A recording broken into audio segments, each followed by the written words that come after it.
Welcome to Rock Solid Radio. I'm Linda Hutchinson, the Executive Director of Rock Solid Families. And I'm Merle Hutchinson, President of Rock Solid Families. And we are excited to have you join us as we talk all things faith, family, and fitness. A special thanks to Maxwell Construction and Mansfield Insurance Agency for their support of Rock Solid Radio, building a stronger community one family at a time.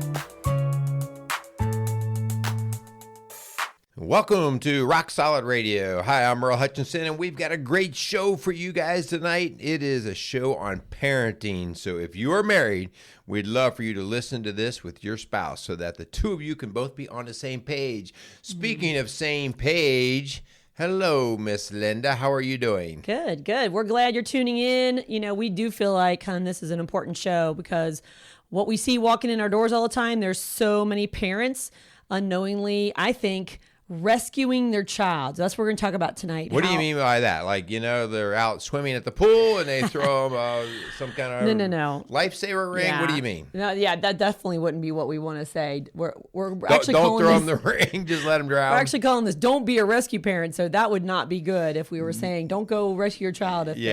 So I think what we're talking about is rescuing from the natural consequences from the choices that they make, the paths that they choose. Yeah. And obviously we're going to talk some common sense there. So as I'd say to Kyle, we're not throwing the baby out with the bathwater. He makes so much fun of you. I know, but you know what? sayings. I got to bring that guy into it. He's got to know what these little sayings refer to and why we use them. You're showing your age. I don't care. Good things never die. Let's pay some bills Yes. and let's get to task. Yes. All right. I'd like to thank Mansfield Insurance Agency. Mansfield Insurance Agency began in 1981 by Jim Mansfield and is dedicated to serving individuals and businesses in Indiana, Ohio, and Kentucky. If you have any kind of insurance need, call Mansfield Insurance Agency at 800-230-3927. We also want to thank Maxwell Construction, who have been with us, since the very beginning. They started in 1988 by John Maxwell, and since that time, Maxwell Construction has grown and expanded to become among the most recognized commercial construction companies in the tri-state area. So if you have any kind of commercial construction need, call Maxwell Construction today, 812-537-2200. All right, a couple of announcements we want to run through. Just to remind you of what Rock Solid Radio is connected to. It is connected to a bigger ministry called Rock Solid Families. And this is a ministry, Hun, that you and I have been fortunate to be the founders of, but only through the grace and support of a lot bigger things, one being God, and two, just other people that believed in the mission. And so if we can help you in any way with marriage, family, parenting, or even individual type coaching situations, reach out to us. Give us a call. We are faith-based, but I think we'd like to make it clear we're not denominational based. We are faith-based, meaning that we rely on God's word to help us seek out the truth in terms of seeking direction and guidance for people.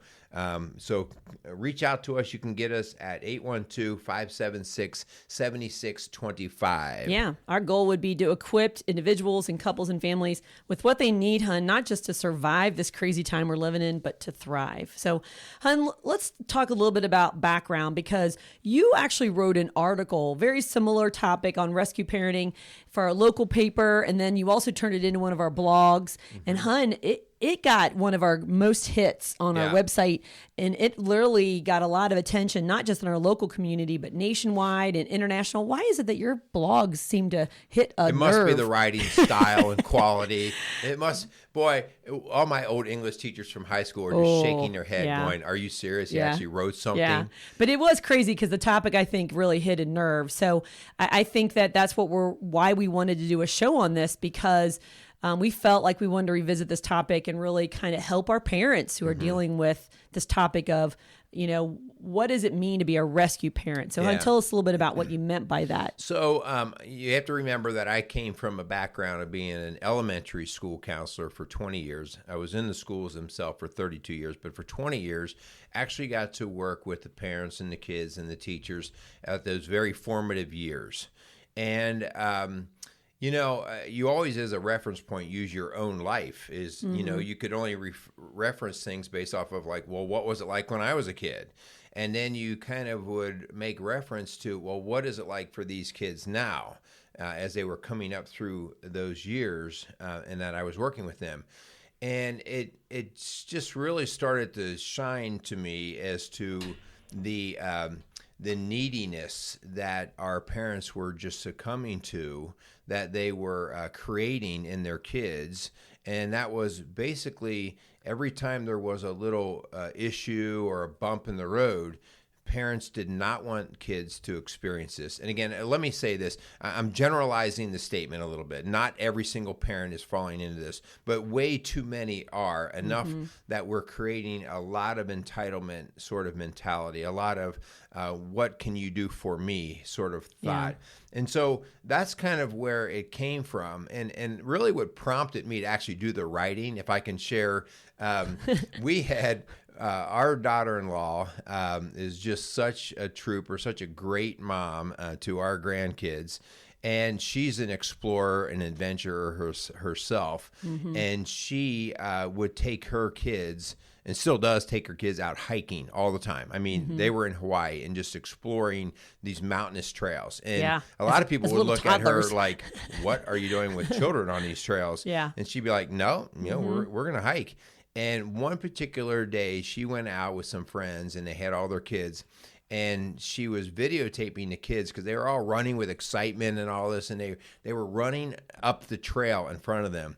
And all of a sudden, our little grandson, Dietrich, he's full of life. He's running up there, and he just does a face plant. And he was probably, what, a year and a half, 2 years old? Oh, yeah. He does a face plant right in a big old mud puddle. And it's all you see on the video is water flying up in the air and his face kind of in the middle of it.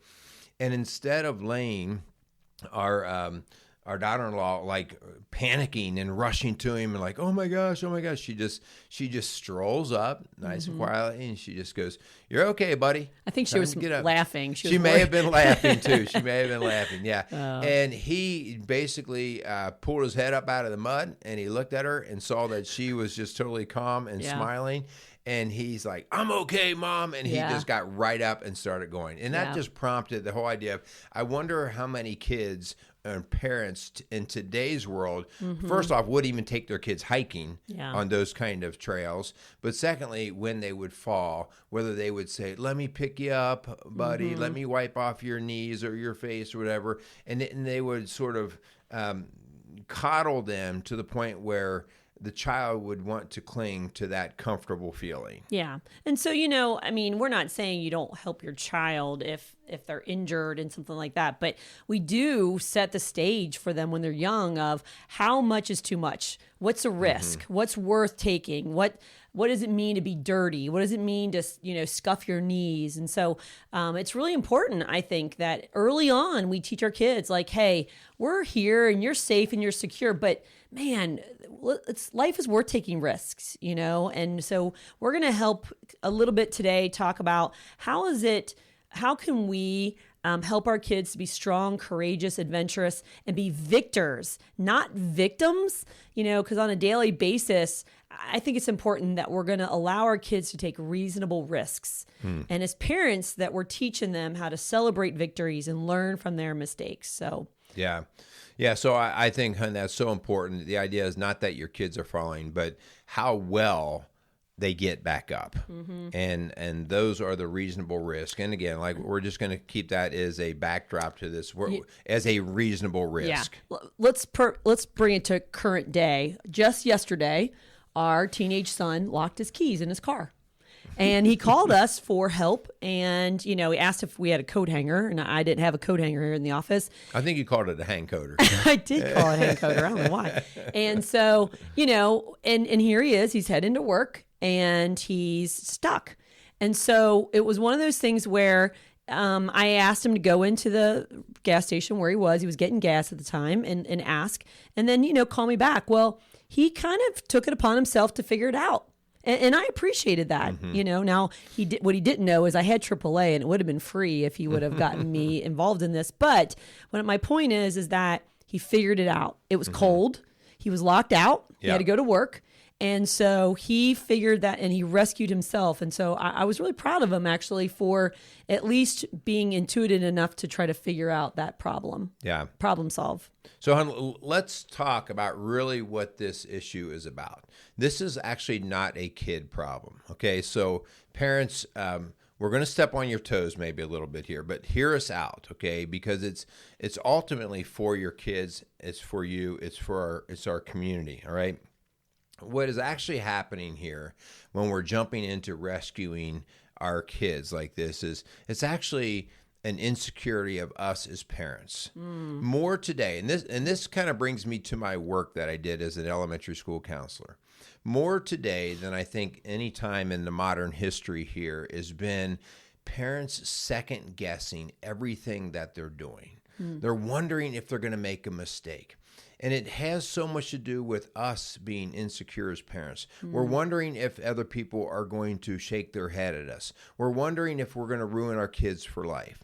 We're wondering, how much we're messing up. And so we really work hard to hide behind this facade of perfection, this facade of I've got it all together. Look at my kids, look at me, look at my house. And so really this is all we are doing is creating our kids to be insecure because we are insecure.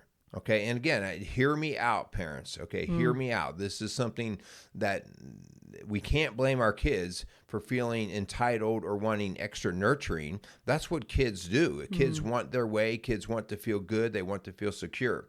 But we have the job of helping them move through that to become, as we always say, hon, these independent, strong, lifelong learners, these people who are willing to take reasonable risk because that's what life demands. Yeah. And, there's a new phrase out there, hon. I don't know if you've heard about the snowflakes that we're turning our kids into. And that's because at the least little thing, they start to melt.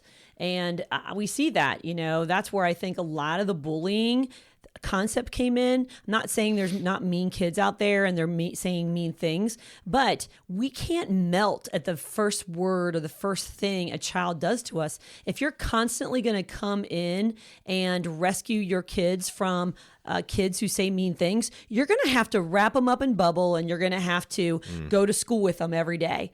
And, that's the kind of thing where we have to say, okay, we've got to help you so that you're not melting or you're not shaking at the first cross word or the first mean kid that sits by you. Yeah.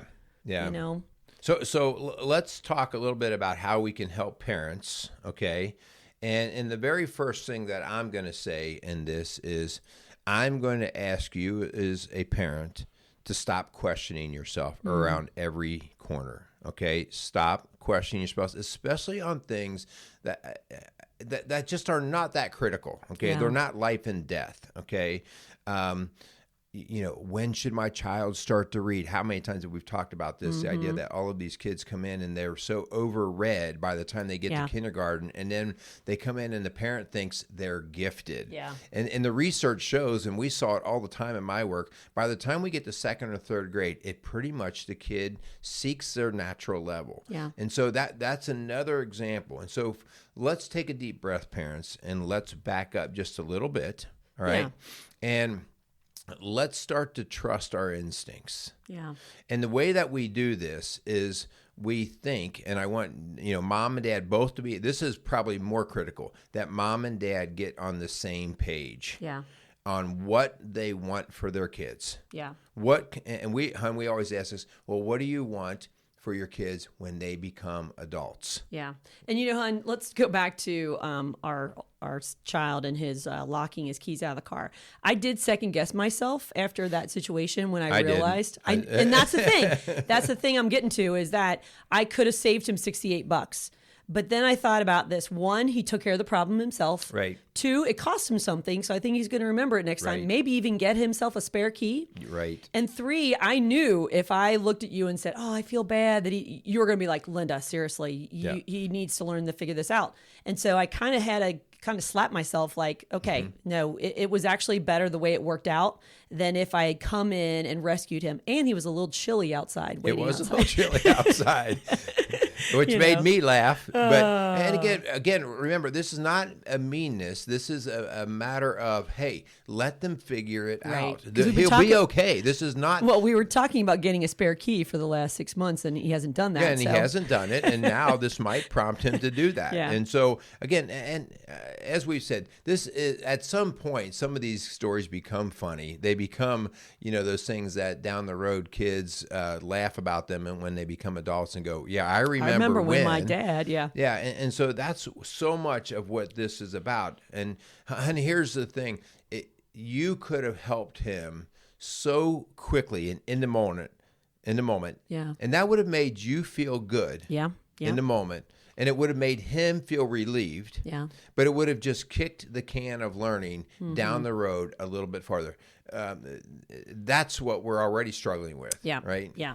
So the real question I'm sure our listeners are asking then, how can I help my child grow to be that successful, well-adjusted, independent adult that we want to have? So we're glad you asked, because we're going to kind of talk about some of these things that, maybe even get a piece of paper out. And so if you're tempted to do what I almost did yesterday and rescue him, then maybe, let's try to remember some of these principles. Yeah. So the first thing I really want to wrap our head around here is, and I'm going to kind of switch this just a little bit. The very first thing is realize, Mom and Dad, you aren't perfect. Yes. I've locked my keys in my car before. Yes, you are not perfect. Yeah. Okay. So you don't have to be perfect. You can stop hiding behind your little facade of acting like you've got it all together. I think one of the most freeing things that you can do as an adult is learn to laugh at yourself for your silliness or your goofiness. I don't think any of us intentionally make mistakes. That's a different kind of problem. Okay. So when I spill my milk all over your lap, we just roll. We just roll, right?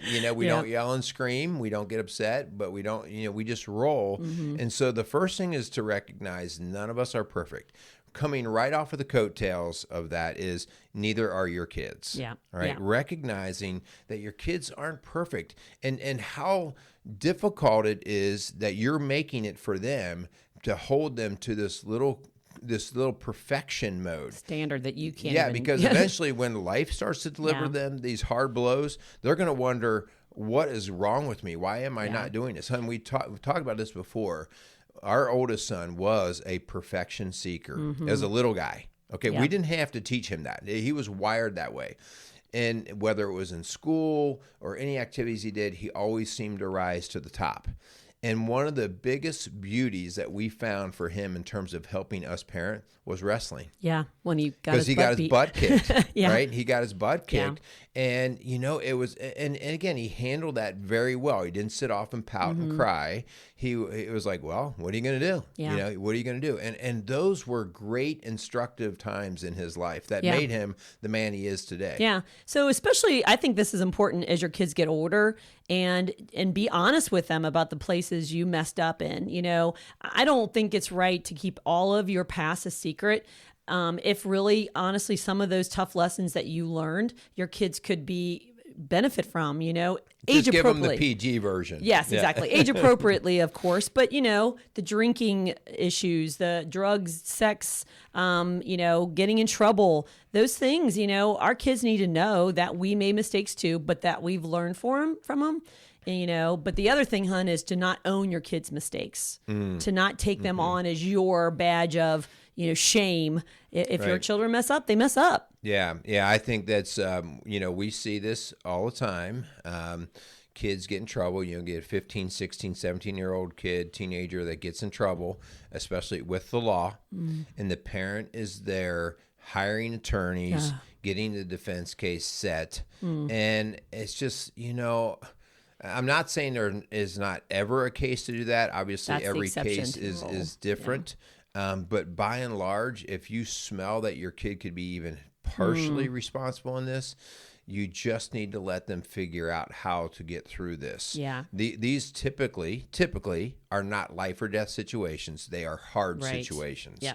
And so we need to allow them to feel the full brunt of that. Yeah, so don't sit there and argue with the teacher, the coach, the referee, the police officer. Yeah. You are not doing your kids any good. If they mess up, here's an opportunity for a teaching moment. So don't save them from that.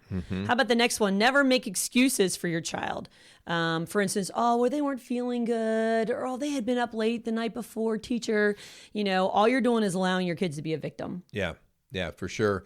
And that could, especially if they get a reward out of being a victim, why not just keep going to that? Yeah. Why not just keep pouting or crying or moaning? You know? It's my fault should never be in your vocabulary. We talk about this on so many shows, hon, that the very first step of highly successful people is where the buck stops with you, taking responsibility for your own actions. And let's talk about, is there a time, and I think in my mind, it goes more towards the boys here, okay? Because sometimes there's this thought that, boys shouldn't cry. And then we went the other way and said, well, boys should cry. They should let their feelings out. And I think we have to be really just thinking about what we're saying here. If crying and getting stuck in crying is where you let your kid be and they get stuck there, that doesn't put them in a problem-solving mode. And so part of this is, how long are you going to let your kid cry or pout about a not very good situation? Yeah. All right. So like when your kid wrecks their bike, all right, and they scuff their knee, we're not saying they shouldn't cry. No, it hurts. Right. Cry.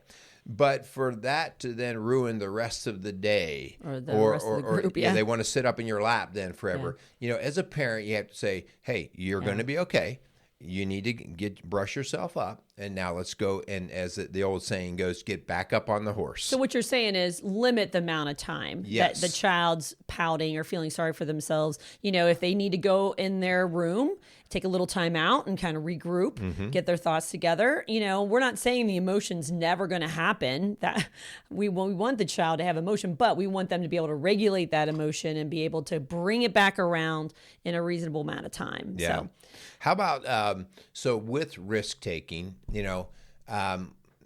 what is the advantage to your kid learning how to take risk, and how much risk should they take? Well, I think the advantage is it allows us to grow into our fullest potential.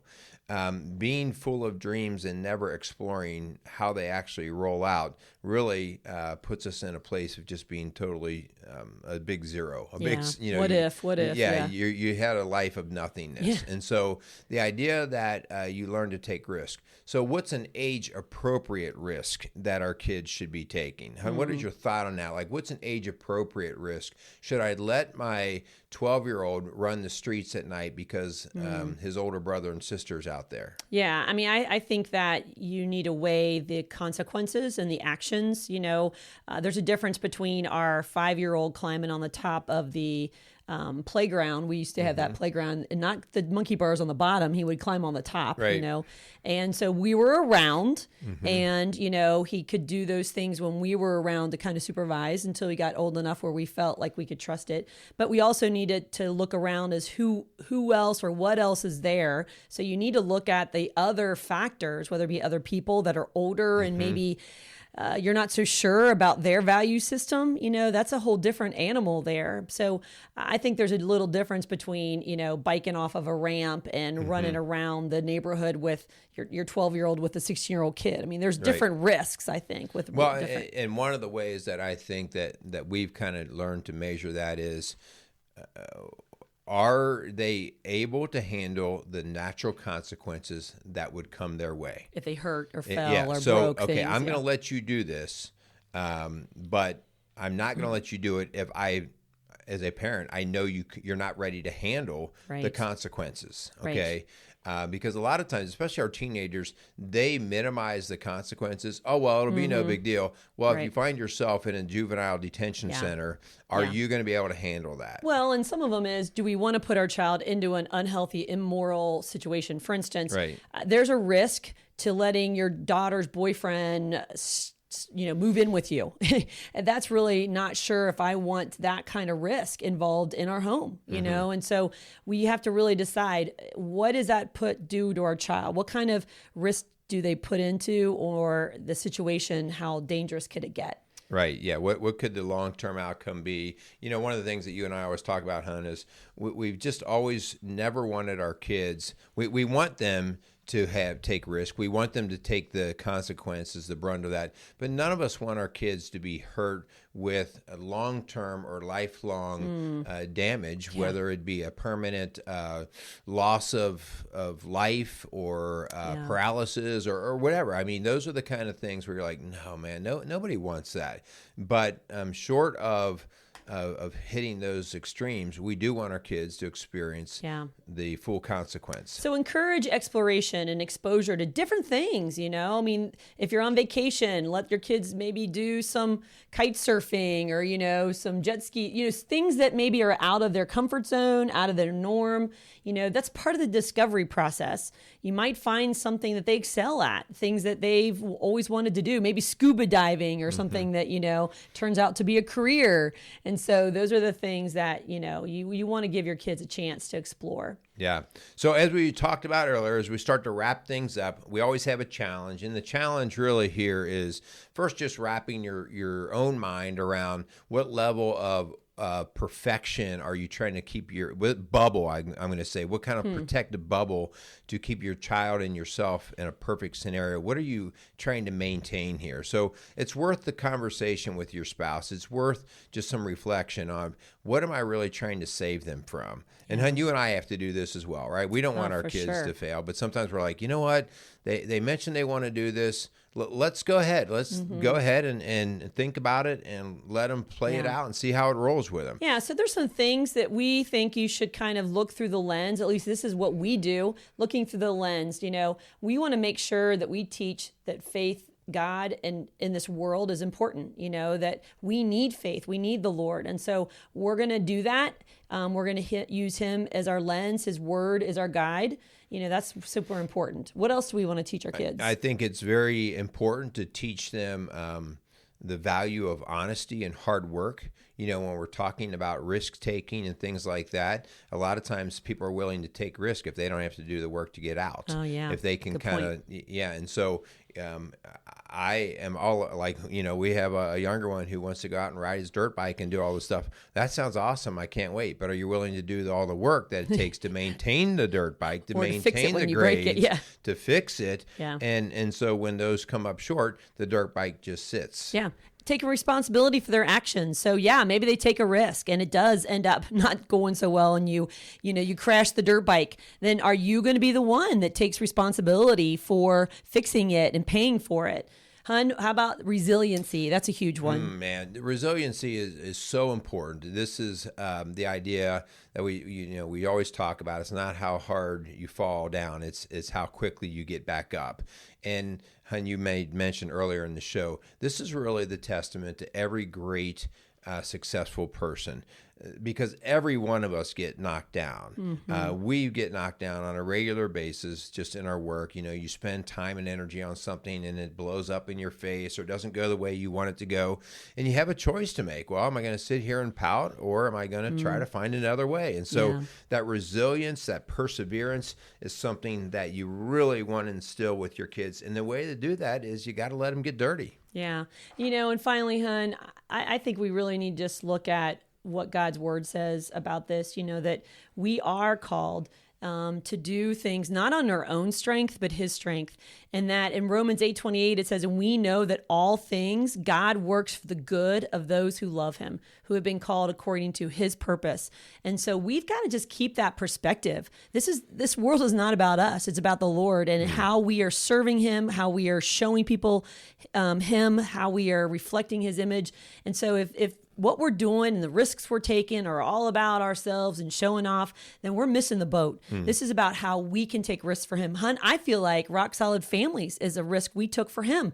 We left our full-time jobs. Yeah, it didn't make any sense, that's for sure. No, people thought we were nuts, but that was a risk we took knowing that God, we felt, was in the middle of all this and that he was going to bless it, not on our own power, but his. Yeah, at the end of the day, win, lose, or draw, you always can have a level of contentment saying, hey, I tried. Yeah. I gave everything I had. Yep. And when I It was say for I him. tried, now, hon, you and I have really thought it to be very important that I tried for the sake of God. Yep. I tried to be a worker, a servant of Him.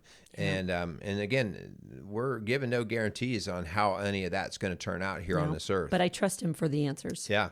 You know, my dad's old saying, and this is where all these sayings come from. My dad's old saying, you know, as he'd come by and he saw you sitting on the couch kind of doing nothing or whatever, and he'd smack you up the back of the head, which, by the way, he'd probably get thrown in jail for that now, but that happened. And he'd say, get up, do something, even if it's wrong. Oh. And those phrases, obviously, he didn't want you to do anything wrong, but doing nothing was not acceptable. Right. Go And even- do something, and then we'll figure it out. And even if it you make blows up. even if you make mistakes, at least you Yes. were moving. At least Yeah. you're doing something. So hey, we just think this is an important topic, and we want to walk alongside you as parents. So if there is something we talked about today that really hit a nerve that you really are struggling with, please contact us at Rock Solid Families. We'd love to walk alongside you. We also want to take a moment just to thank our sponsors again for making Rock Solid Radio possible. Thank you to Maxwell Construction and Mansfield Insurance Agency for their support of Rock Solid Radio. All right, so we want to thank everybody again for listening to Rock Solid Radio, building a stronger community, one family at a time. Make it a great day. Thanks for joining us for another episode of Rock Solid Radio. For help or more information about what you've heard on today's show, contact us at rocksolidfamilies.org or call us at 812-576-ROCK. That's 812-576-ROCK. Again, a huge thanks to our sponsors, Maxwell Construction and Mansfield Insurance Agency. If you have questions you'd like answered on our show, or you want to chime in on something you heard, go to our Facebook page, Rock Solid Families. We'd love to hear from you. Don't forget to tune in next week for another episode of Rock Solid Radio. I'm Linda Hutchinson, and for my husband Merle and I, thanks for tuning in to Rock Solid Radio, building a stronger community, one family at a time.